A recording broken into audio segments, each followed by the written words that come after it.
Hey guys, Ken here. Welcome back to the channel. I know it's been a little while since I've put my face on camera, so I thought I'd do that because I'm sitting right now in my new office.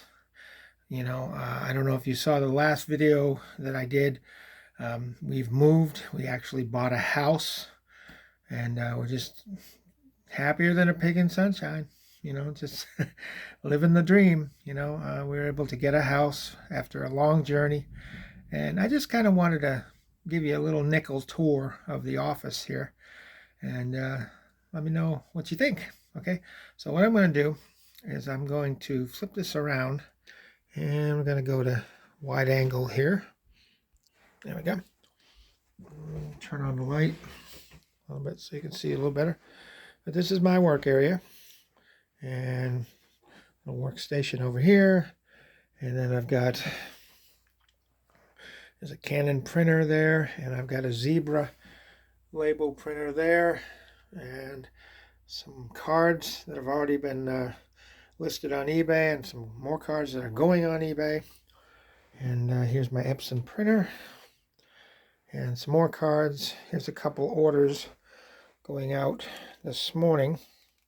Here's a really neat card that's going to be going out this morning. This was purchased last night. He hasn't paid yet, but hey, he'll pay. And then this is really special. I want to show you this. This is what we call the eBay room. This is really cool. It's like a walk-in closet that we converted. There's my inventory. And I got all kinds of, labels and tape and all this other good stuff. It's kind of a combination of my wife's work and mine, but mostly mine. But yeah, I got some paper down in there. And like I said, my inventory is all over here, all numbered. And I got some more inventory down there. I don't know if you can see that right there. But yeah, it's a neat little room. We keep everything together. It's pretty cool. Really nice, really nice. I'm trying to be quiet because it's early in the morning. Here's my calendar. And here's one of the photos I've taken. But yeah, that's it. That's basically the office area that I work. I'm going to bring this around. Bring this back. There we go. And, it's kind of the nickel tour. I just thought I'd show it to you. But I wanted to do this video also to share with you a trend I've been seeing on eBay. And I guess you might think of it as, buyers being savvy, But it's just something that's been happening to me, and I wonder if it's happening to you. What's been happening to me lately is I have make offer tabs on all my listings. I have over 6,300 listings in my eBay store now, and I've got make offer tabs on every single one of them, on every price point. But what I've been seeing lately is instead of getting fair offers, what I consider fair, I've been getting these lowball offers, and when I talk lowball, I'm talking anything over 50% off, and that's right out of the gate. 50% to 60%. I got another one yesterday. It was like almost 60% off right out of the gate. And, first offer. And, I didn't know exactly how to handle this. In the past, what I've done is I've just basically blocked them and declined the offer. But I was on YouTube yesterday and I was watching a YouTuber, and his name is Daniel May, and he's someone I follow. And he's been very successful with postcards. And I asked him, I kind of explained the situation, and I wanted his take on it. And he said basically what he does is anything around 50 or 60% he counters. And that's what I've been doing. But when I counter, like if I have a $7.95 card that somebody's offered me $3 for, let's say, okay, what I will do is I will counter with like $7, okay, because I'm going to counter that offer close to what I normally know that card would sell for. So that's what I do. I counter. And he says anything 75% or more, over that, somebody sends you an offer, then he just declines. It doesn't even bother. And I want to add one caveat to that. If I ever get an offer that's 75% or more, um, and I decline that offer, I'm going to block that buyer, because I have no time to waste on people that are going to actually come in on a first offer and offer me 75% and want to buy the card off me for 75% less right out of the gate. That's ridiculous. So I'm not even going to waste my time with somebody like that. But I've been seeing this, and I had a theory about it, and let me know what you think. I've had a theory about it, and what I think is, because the economy is so bad right now, gas is still high, food is still high, everything is still high, pretty much, anything you buy. What I think some buyers, and some people might call them savvy buyers, what I think is they're thinking, well, the economy's so bad, I'm just going to send out a bunch of lowball offers and see what sticks. And I think that's what they kind of pattern themselves to do. And they figure, well, because the economy's so bad and people are so desperate to make sales, they'll just accept any offer. Let me tell you why you shouldn't accept a lowball offer. And this is just my opinion, okay? Especially if you're running a business, if you're treating this like a business more like instead of a hobby. If it's a hobby and you don't care, then you can accept whatever you want and make a few dollars here and there. But see, what happens is two things.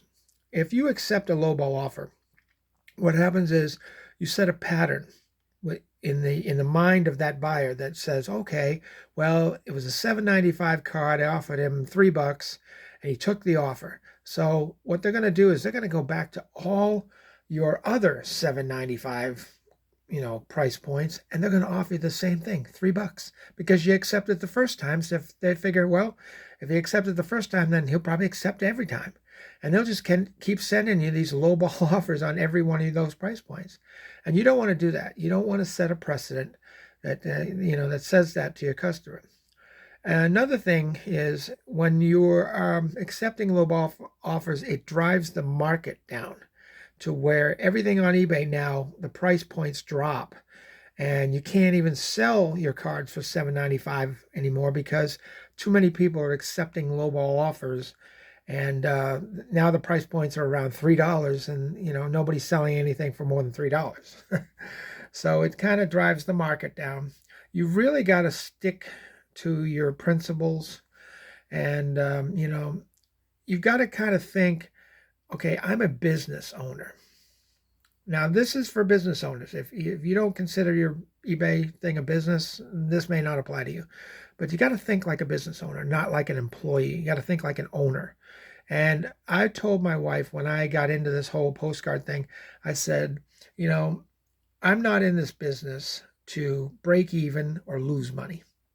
This is a for-profit business.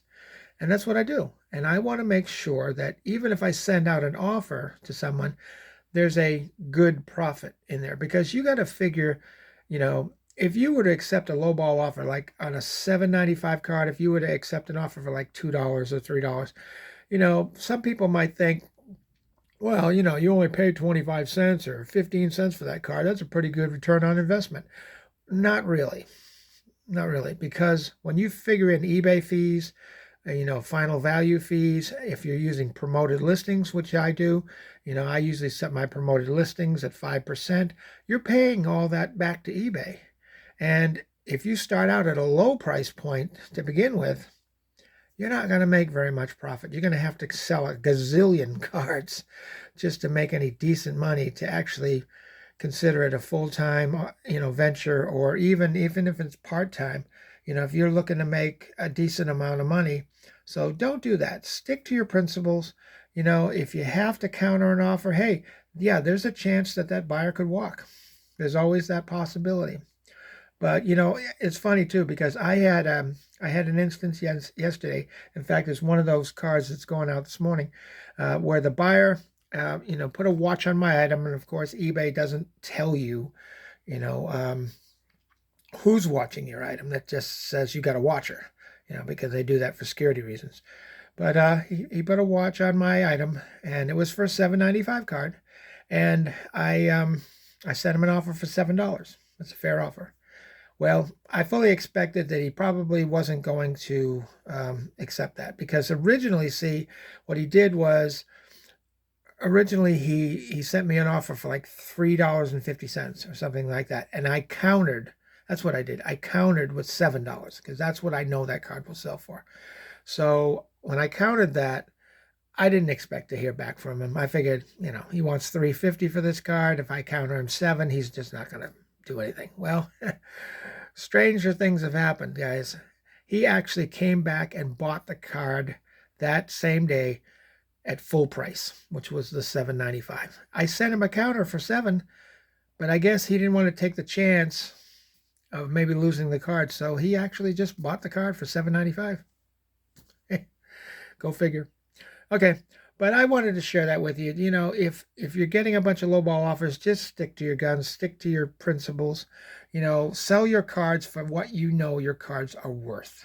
Okay, because that's basically going to do something that what's called weeding out the tire kickers. That's going to get the people, that are going to go look elsewhere for the $1 and $2 cards, and let them go buy off them. If you know what your value of your cards are worth, then stick to that. You may lose a sale, but like I said, what I'm doing is if it's 50 to 60%, I counter with what I know the card sells for and what I want for the card. That way I remain in control. And that's what you want to always do. You want to make sure that you're in control of the negotiation, not your buyer. Okay? You set the terms. And if it's 75% or more, I'm just going to decline. And then what I'm going to do is I'm going to block that person, because I really don't want to do business with somebody that's going to come at me with, hey, I need 75% off your card first time, So I just thought I'd run that by you, give you the nickel tour of the office, and show you part of where we're operating our business out of now. Okay, listen, I gotta go. But if you got anything out of this video, as usual, you know what to do. Smash that like button. It helps the channel. And I gotta go, but you guys have a great day, and we'll see you on the next video. Take care, and bye for now.